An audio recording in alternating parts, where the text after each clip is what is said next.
energy and chemical reaction. Of course, we all know what energy is. Energy can be in the form of heat. Now, just to bring the concept to your mind, I would like you to take note of the following fact, that there are some chemical reactions that won't take place until you apply heat energy to the reacting vessel or to the reactant. But there are some chemical reactions that don't even require heat at all. That is why we are going to be categorizing energy in two types. I mean, we are going to be classifying chemical reaction in two types, which include the endothermic and the exothermic reaction. Now, the question is, which of these reactions involve liberation of heat to the environment, and which of these reactions does not involve liberation of heat to the environment? Okay, I would like you to go through this course with me, and please, I would like you to use your imagination a lot, even though I'm going to be showing you some real life examples of these kind of reaction. Okay, now let's go into it. Energy and chemical reaction. Now, energy and chemical reaction. Energy can be in the form of heat. Now, every particle, every reactant has what we call heat content. Now, of course, what's the heat content? Heat content is the characteristic. Heat content is the characteristic internal energy possessed by a substance due to its structure and physical states. I come back, underline this term, due to its structure and physical states, which means every substance on earth has different kind of structures. Yes, and of course, even though some of them have similar kind of states, but they usually have different kind of structure. So, for example, the way sodium will behave in water is different from the way lithium will behave in water. That's because of its kind of states and structure in the atomic structure. Yes, sodium is more reactive than lithium. Now, every substance has what we call internal energy. This is the energy we are regarding to as heat content of that substance. Now, of course, heat content is the characteristic internal energy by a substance due to its structure and physical state. Now, each mole of a substance has a characteristic heat content, just as it has a characteristic mass. Yes, of course, that's it. Now, let's go to heat of reaction. Now, what is heat of reaction? Please don't mistake heat contents with or for heat of reaction. Now, heat of reaction is the internal energy, the internal change which accompanies a chemical reaction. Heat of reaction is the energy change, which accompanies a chemical reaction. Heat of reaction is the energy change which accompanies a chemical reaction. Just like I told you at the beginning of this class, I said there are some reactants that come together to produce heat to the environment, while there are some that will come together and they will never produce heat to the environment, which means chemical reaction may not take place at the end of the day. So those kind of reactions may require heat. That means you have to apply heat to the system for the reactants to react together to form new substances, which we regard to as products. Yes, of course. Let me use this as an illustration. Imagine I have a reactant A combining with another reactant B to form products which are C and D. And after C and D is formed, or during the production of C and D, energy is given out to the environment. Energy is given out to the environment. Of course, such a reaction, or this kind of reaction, is the kind of reaction that liberates heat to the environment when the reactants A and B combine to form new substances C and D plus energy given out to the environment. Now, it's also possible that there may be another kind of reactant, maybe X and Y. And if the heat content of S and Y is not enough to form a new product Z, that means this reaction will not take place. And this can only be when the heat content of Z, which is the product to be formed, is greater than the heat content of X and Y combined together. Okay, let's go back to the former illustration when we use A and B. Do you know that energy was liberated to the environment simply because the heat content of A and that of B is greater than the heat content of C and D to be formed? I come back again. The heat content of A and B is greater than the heat content of the products that are to be formed. Such a reaction can take place on its own when A and B, by simply combining A and B together. So it will just produce C and D immediately and form heat to the environment. Alright, now this is how it goes. Alright, now let's actually continue. Then, like I said, the heat of a reaction is the energy change that accompanies a chemical reaction. Now, it is at the end of the day, we regard to it as theta H of a reaction. Theta H of reaction. Now, what do I mean by theta H of a reaction? Now, theta H of a reaction, which is written like this, theta, which is written like this, theta,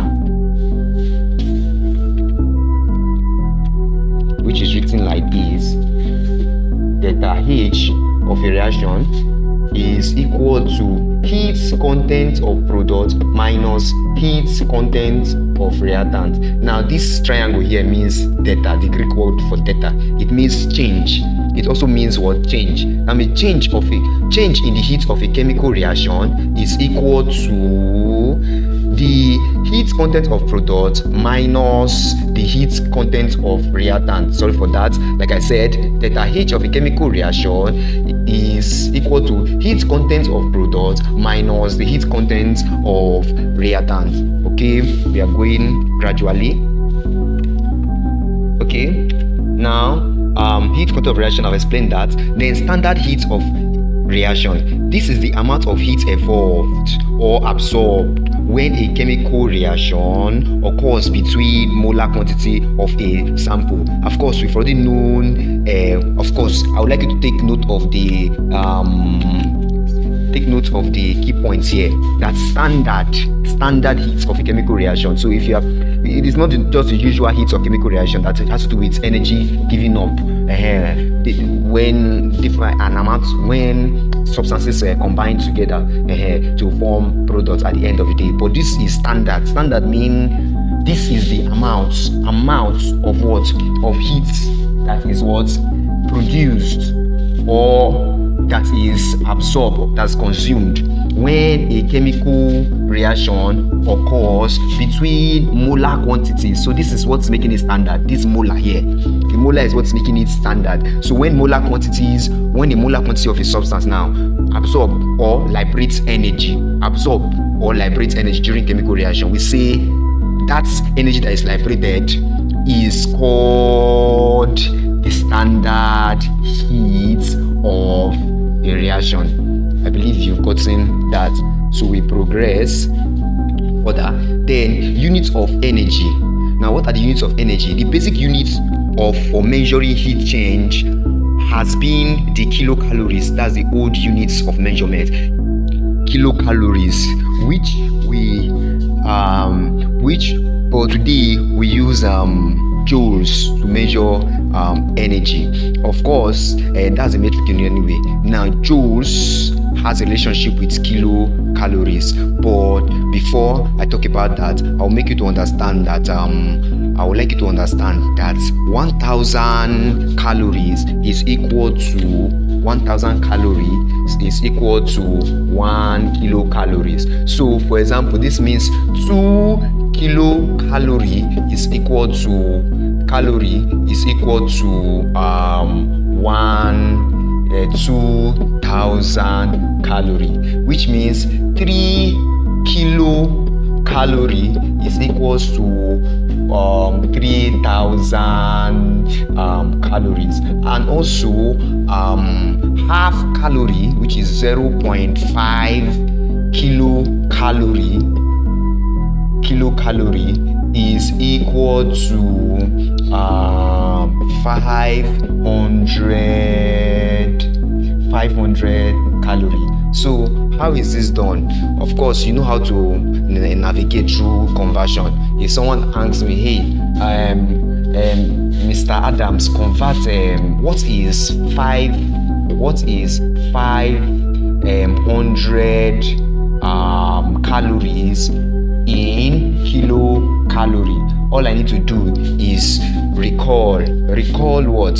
I'm going to recall the standard relationship, which is 1 kilocalorie is equals to 1000 calorie. I'll say recall that 1 kilocalorie is equal to 1000 calorie. Therefore, it's time for me to now make my conversion. Therefore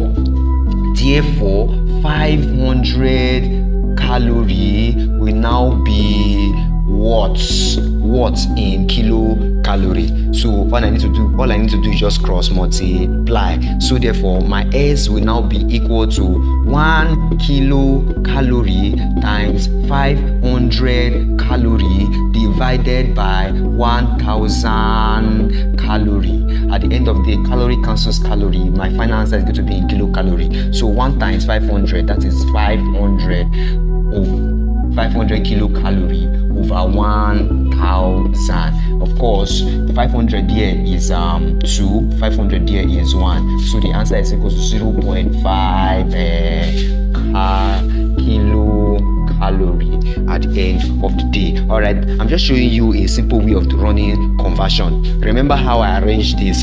First, step 1, I had to state the standard relationship. Then step 2, I arrange my tax under the standard relationship. What's my tax? My tax was to convert 500 calorie into kilocalorie. So I just arrange the 500 calorie under the calorie or for the standard, the 500 calorie under this calorie for the standard, and of course the kilocalorie I was to convert to the unknown number I'm to convert to, that's in kilocalorie.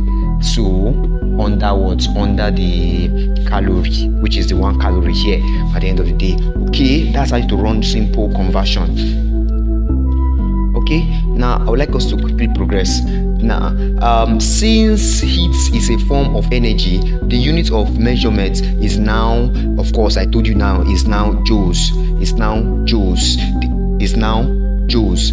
1 kilocalorie is equal to, I come back again, 1 kilocalorie is equal to 4.2 joules. Take note of this. 1 kilocalorie is equal to 4.2 joules. 1 kilocalorie is equal to 4.2 joules. All right, now this means 1 calorie is equal to 4.2 joules. I come back with that again. Like I said, 1 calorie,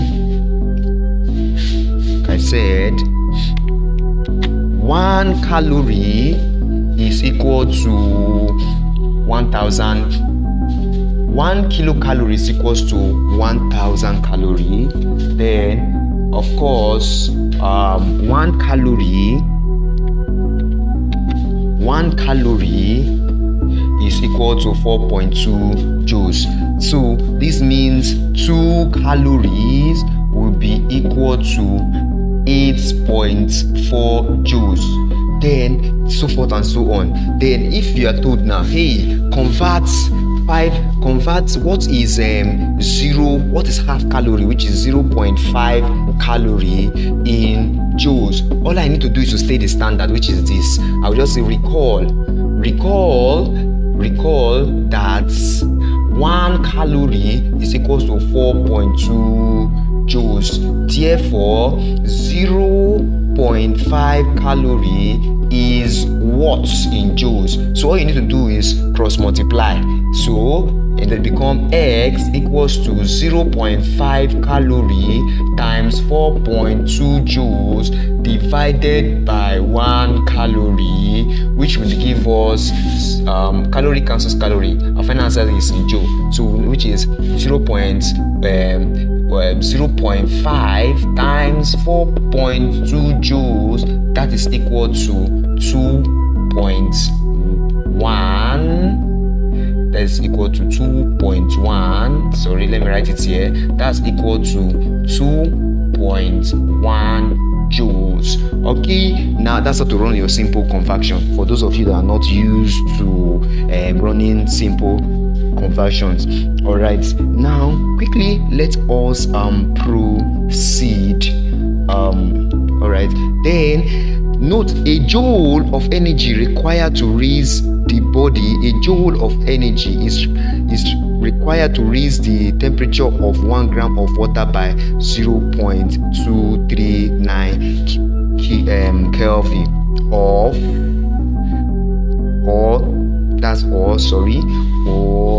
degree Celsius. Okay, I come back again.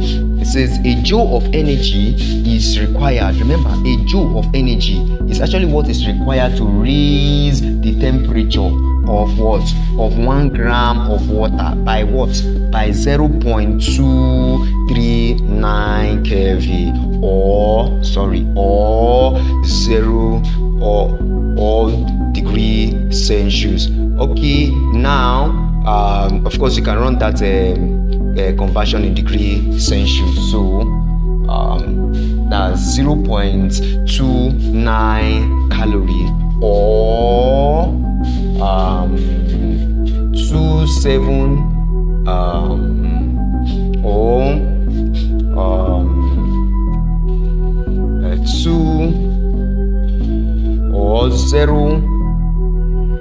0.239 kV minus 273, which will give you your value in degree Celsius. All right, let us move.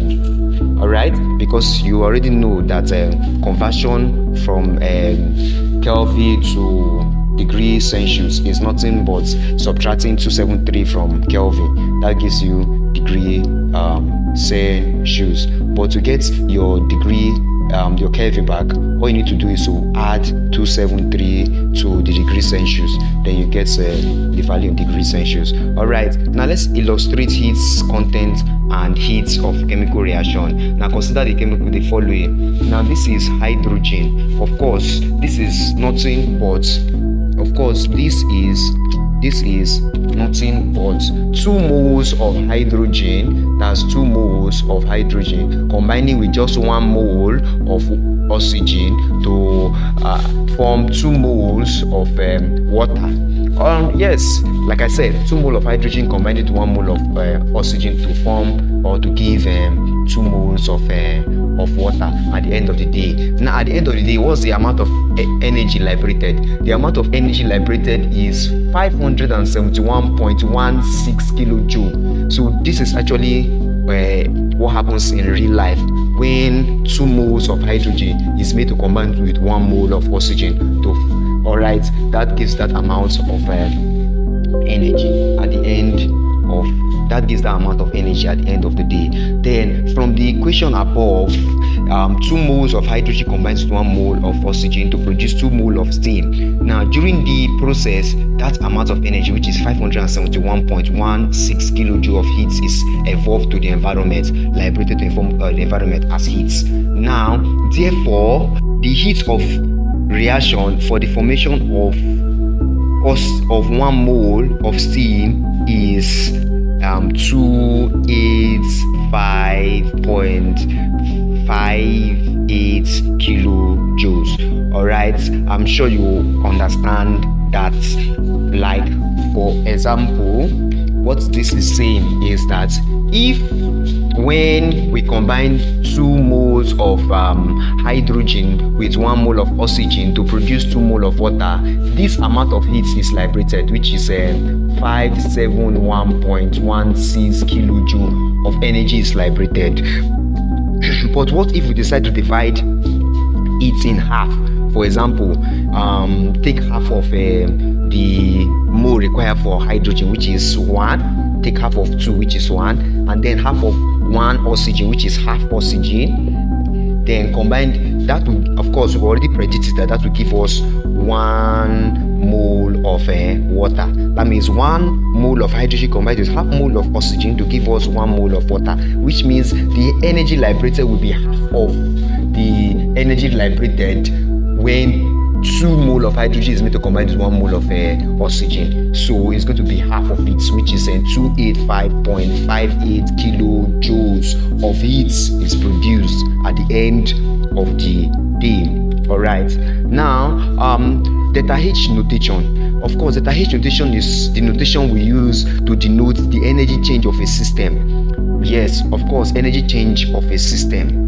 Whether it is positive, delta H is positive, which means that heat is evolved to the environment. I come back again that whenever delta H is positive, if delta H is positive, it simply means that heat was absorbed from the environment. Heat was absorbed from the surrounding or from the environment by the chemical system. But if delta H is negative, it means that heat was given off to the environment. That means heat was evolved. Evolved means heat is liberated. That means heat is given off to the environment. So, like I said, when delta H is equal to positive, it means heat is given off, heat is absorbed. It means heat is absorbed from the environment. So, heat is absorbed from the environment. But if delta H is negative, if your delta H is negative, it means heat is what? Evolved or produced or liberated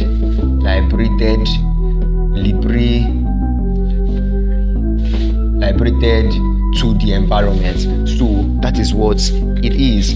Alright, now mathematically, how do we calculate for heat of a chemical reaction? Now, heat of a chemical reaction is delta H is equal to heat content of product minus heat content of reactant. You know, I've explained this before. I said delta H of any chemical reaction is always equal to heat content of product subtracted from heat content of reactant. Subtracted from heat content of reactant. I come back again. Delta H of any chemical reaction is equals to delta H of any chemical reaction is equals to heat content of product minus heat content of reactant. So this is the formula for calculating heat of any chemical reaction. So that means if you want to get the heat of any chemical reaction, all you need to do is to identify the heat content of product, then try to subtract it away. Try to subtract heat content of reactants away from heat content of product. That will not give you quickly the heat content of a chemical reaction. All right, now let's talk about exothermic and endothermic reaction. Now, what is exothermic and what is endothermic reaction? Remember what I said, when delta H is negative, heat is liberated to the environment. Such a reaction is exothermic reaction. Exo means outside. That means heat is given outside. Then endo means inside.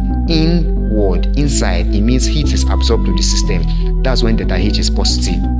Alright, let's define what exothermic reaction is. Now, there are ways to identify exothermic reaction. So your responsibility is to take note of every key feature that you're going to be using to define exothermic reaction. Now, what is exothermic reaction? This is a reaction. This occurs when the heat content of products is greater than that of a reactant. That is it. When heat content of product is greater than that of the reactant. I come back. When the heat content of the product that is to be formed is greater than the heat content of the reactant that is meant to form the product. So such a reaction, like I said, when the total heat content of products is less than, I come back again, exothermic reaction. This occurs when the heat content of product is less than that of the I come back again. Exothermic reaction. This occurs when the heat content of products is less than, take note of this, less than the heat content of reactant. reactant. So I come back again that an exothermic reaction is a reaction whereby heat content of products is smaller than the heat content of reactant. So that is an exothermic reaction. Now I want you to close your eyes and think about this. Look, pay attention. The heat content of product that is to be formed is what? Smaller than the heat content of reactant to form the product. Remember, it is the duty of the reactant to form the product at the end of the day. It's the duty of the reactant to form the product at the end of the day. So if the heat content of products is greater, if the heat content of this reactant, is bigger, if the heat content of this reactant is bigger, which means greater, and the heat content of product that's to be formed is smaller.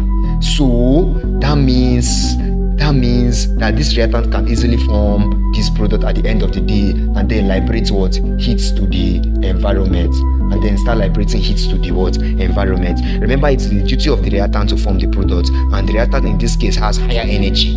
That means heat content. I can also define exothermic reaction as a reaction whereby the heat content of reactants is greater than heat content of product. I hope you have gotten this. Heat content of reactant is greater than heat content of product, or you see heat content of products is less than heat content of reactant. So this is an exothermic reaction. So you see, I've defined the exothermic reaction in two ways. Using reactant first, I said when the heat content of reactant is greater than the heat content of product, or using product, I said when the heat content of product is less than the heat content of reactant. Now, of course, because the reactants in this case have higher energy, I said energy is what? Given out to the environment. Such a reaction is known as an exothermic reaction. Okay, now let's therefore an exothermic reaction is one during which heat is liberated to the environment, one in which theta H is negative. Yes, now imagine that this is the heat content of reactant, and I told you that if the reactant is at higher energy level and the product is at lower energy level, it means the reactant can easily form the product. It's just like coming down a hill. Like a mountain top, you understand? This is the final product to be formed, and this is the substance to form the product. The product can easily be formed. That's because the substance to form the product is at has a higher energy to easily form the product at the end of the day. And when it does that, it will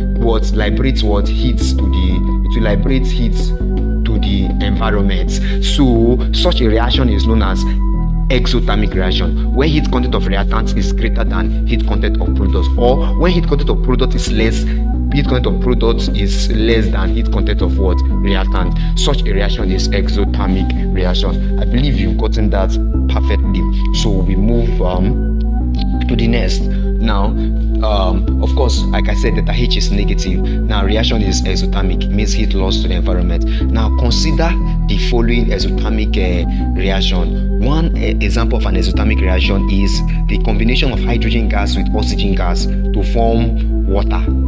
Heat is liberated to the environment. And what is the amount of heat I told you that is liberated? 285.58 kilojoules. That is the amount of heat that is liberated. Then, of course, that is the... Now, remember what I said about this? I said when 1 mole of hydrogen combines with half mole of oxygen, it will form 1 mole of water. And of course, you know what 1 mole of hydrogen gas is. That means atomic mass of 1 times 2 of it, which is equal to 2 grams. Then oxygen, atomic mass of 16 times 2 of it, which is equal to what? 16, atomic mass of 2 times 2 times half mole of it, which is 16 grams. And then that of water, atomic mass of hydrogen is 1 times 2 added to 16 grams of oxygen times 1 of it, which is this one, times 1 of it, which is this one, which is equal to 18 grams. Now, that means if you combine 2 grams of hydrogen gas against 16 grams of oxygen gas, it will form 18 grams of water, and the amount of heat that will be liberated to the environment is 285.58 kilojoules per mole. Kilojoules per mole. That's the amount of heat that will be liberated